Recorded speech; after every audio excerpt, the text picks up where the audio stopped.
Sir 1 दिन 2 दिन अगर मैं अच्छे से पढ़ाई करूँ ना तो मज़ा आ जाता है। बट 2 दिन 3 दिन पढ़ने के बाद ना फिर एक दिन ऐसा आता है कि मैं पढ़ नहीं पाता और मेरी उस दिन पढ़ाई हो नहीं पाती।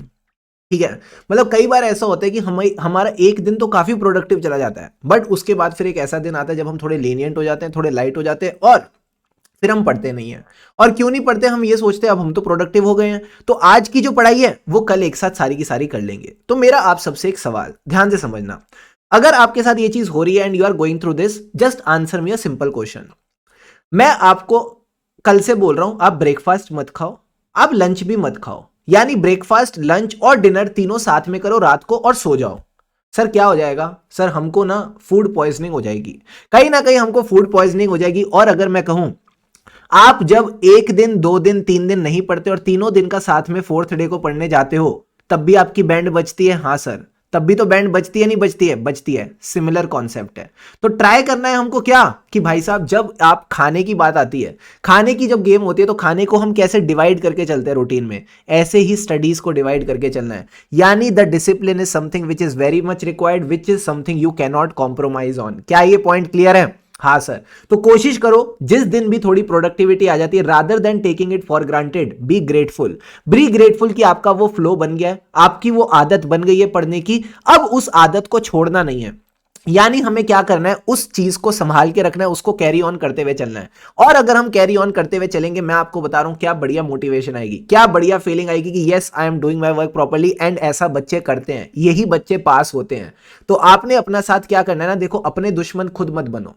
जनरली ऐसा क्या सुना जाता है, हम दूसरे के दुश्मन बनते हैं, बट ऐसा करके आप खुद के दुश्मन बन रहे हो कि आप अपनी पढ़ाई में कंसिस्टेंसी मैनेज नहीं कर रहे, आप अपनी पढ़ाई में कंसिस्टेंसी नहीं रख रहे। आप सोचो अगर आप कंसिस्टेंटली पढ़ाई नहीं करोगे, बाद में सारी पढ़ाई एक साथ करने जाओगे, तो आपको नहीं लगता आपको चीजें हैवी लगेंगी?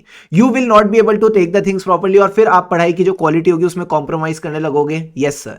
सो it is very important to maintain that consistency, ताकि आज आप जब चीजें कर रहे हो तो आपको लाइट लगे, तो आपको मजेदार लगे और आपको लगे यार ये तो कुछ भी नहीं था।